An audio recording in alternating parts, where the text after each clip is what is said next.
Hey everyone, Mr. MC here. This is a guide for round 1 of the Nations Cup Exhibition Season 2022-2023 season, and this takes place at Suzuka Circuit with the Honda EK Touring Car.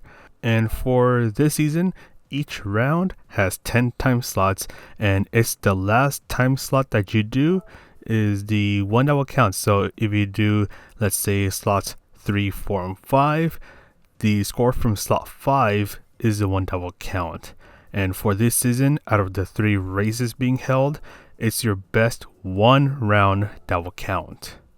So let's go ahead and take a look at the race details. 8-lap race with a grid start, and this is a 1-make BOP race with the EK Touring Car. Fuel is a ×1, tire wear is a ×6 on the sports soft tires, in which, believe it or not, it's an issue.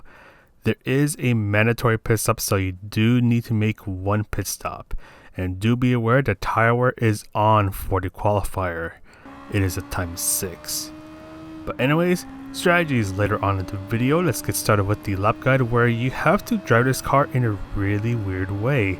So you're going to see me do that for the first turn, where before the 50-meter board, you're using braking and throttle at the same time to turn on in, and you're basically going to be using braking and throttle for most of these turns, as that actually helps the car turn in a bit more. I will say this is not an easy thing to do, so if you're planning to do this race, start practicing it right now, because you're going to see me do braking and throttle as I turn in for most of these turns. Even this turn you can do the braking and throttle. You especially want to do it for this right turn. Bring yourself towards the right side of the track, and then you want to do a little bit of throttle control to let the car turn in a bit more, just trying to avoid touching the grass as you exit the turn. Then at the 75-meter mark on your left, that's when you want to use braking and throttle at the same time, going down to 4th gear, take advantage of the curbs, stay on 4th gear, brake before the curb on the left ends, more braking and throttle to make sure that the car turns in a bit more, and just try to avoid going way too wide onto the turf. For the hairpin, brake before the curb on the right ends, and you only want to go down to 3rd gear. For the hairpin, you can also use braking and throttle at the same time to help the car turn in a bit more, but you can get pretty aggressive on the throttle as you exit the hairpin. And then you want to bring yourself towards the right side of the track. Look for a path that is on the right. It is before the 50-meter board. You want to brake before that path. So right here, brake before the path, going down to 4th gear, and stay on 4th gear, doing more braking and throttle at the same time to help the car turn in a bit more. Braking before the curb on the right ends, and just bring yourself all the way to the left. Just trying to stick to the curb on the left and get on the throttle as soon as you can. Trying to avoid touching the turf or the grass that is on the right. For 130R, you do need to use a little bit of braking, and you'll be doing this at the 50-meter board as you're turning in. So just a little bit of braking, trying to maintain your momentum. Bring yourself towards the left and brake just after the 150-meter board. Go down to 3rd gear. More braking and throttle as you're turning in. Just try not to cut too much into the chicane so you avoid getting a track penalty. And if you have a really good lap time, bring yourself all the way to the right side of the track to finish your lap. And with this one, I was able to get a 2:15 exact, so not a 2:14, but very close enough. But now let's go on over towards the race strategies. As I mentioned earlier, 8-lap race at Suzuka Circuit with the Honda EK Touring Car. This is a 1-make BOP no tuning race, where fuel is a ×1, tire wear is a ×6 on the sports soft tires, and believe it or not, tire wear is quite a bit of an issue, especially with this front wheel drive car. And do be aware that this is a grid start, so make sure you have traction control on so you don't get any unnecessary wheel spin and add to that tire wear. And because there's tire wear, there is tire temperature, as said by Tijani, and you want to be careful throughout your first lap, so your tires can warm up and get you more grip as the lap goes on. And with this sort of race, you do want to be a bit careful because it's a one-make race, and overtaking at Suzuka circuit is not the easiest thing ever. And then you have the really weird way that you have to drive this car with the braking and throttle at the same time as you're turning, as it helps the car turn in more. You're going to get people that are going to be a bit aggressive and maybe try to pull a few moves on you out of desperation. So you do want to be careful about that. And if you're going to go for a move, try to make it fast and clean, and hopefully the race goes well for you.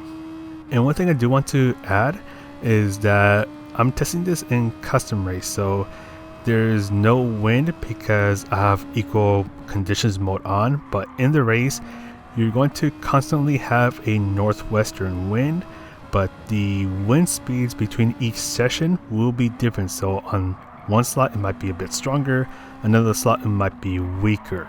So depending on how strong or weak the wind is, you might need to make small changes to where you're braking or turning in or even accelerating to make sure that you stay on the track, because that can catch some people off guard. Especially right here at 130R, don't touch the light green turf because that will spin you out and you're definitely not going to have a good day after that.